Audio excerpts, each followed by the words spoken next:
Hello guys, ito yung aming bagong laruan. So yung aming ACG machine na 1202E. So ito na yung updated namin na ACG na Idan. So napaka-easy lang to gamitin guys. So napaka-user friendly to guys. So ito lang yung mga button niya. So mayroon siyang 5 button dito. Ayan, meron siyang mga button din din dito. Touchscreen to guys, touchscreen. So gusto mong i-on yung ating wifi, so down mo lang ng ganon. So ito. So yan yung wifi natin, on off. Yan. So sa wifi ginagamit yan guys sa transmission natin ng data. So yun, pwede makita mo ma-access yung mga wifi na available. So instead na wire na kay RJ45, so wifi transmission na kami dito. So dito lang din natin makikita yung ating connectivity ng ating ACG placement. Ayan. So hindi mo na kailangan maglagay dito ng isang papel para kudiguhan nila ng mga user. So nandito na mismo sa unit. So dito na mismo. So ito naman yung ating sizes ng mga sizes natin ng sizes ng ating tracing ECG trace. So ito naman is yung ating din yan, yung type din to ng type ng guys, ECG. Yung kanyang pwede kang mag one line, maghati-hati, B1, B2 hanggang B6 yan. So dito naman guys, napaka-simple. Ito lang yung ating pindutin yung tatlong dot. So makikita mo na dito yung ating LED selection. So mamimili ka ng LED. So 12 LED standard. Yun.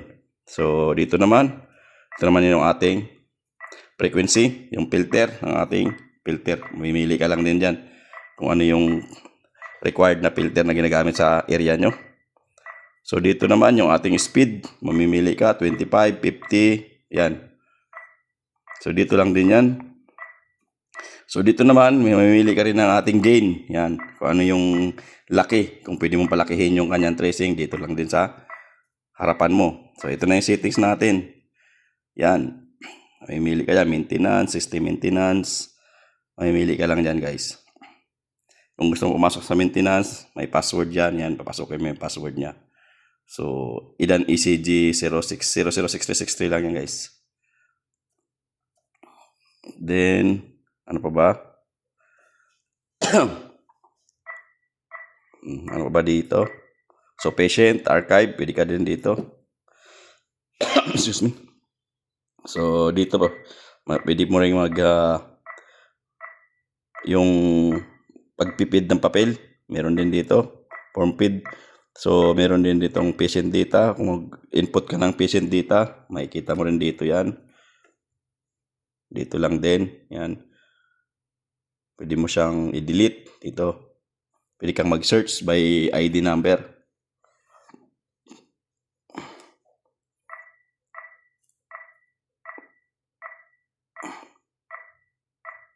So, yan, pamimili ka. Pwede mong black, pwedeng green. Yan. Dito, pwede kang mamimili ng black at saka green, guys. Yan. So, dito naman print. Pag pinrest mo yan,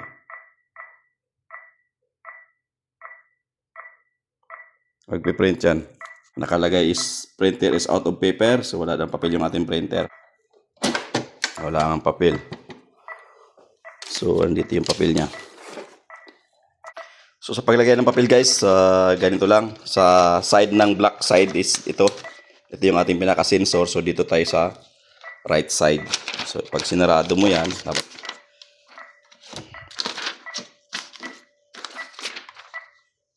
yan.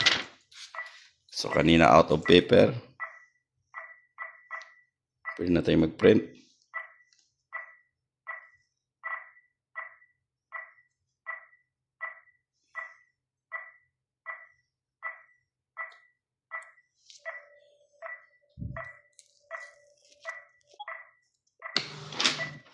Pwede lang natin para ma-detect.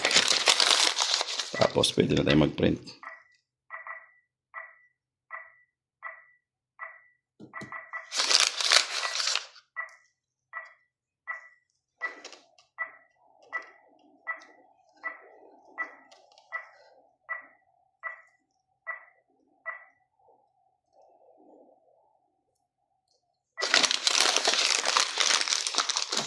So yan, printing report na tayo. So napaka user friendly to guys. Ayan, oh. So makikita mo na yun dito yung kanyang resulta. Yan oh. So back ka lang dito. Yan, back. Yan.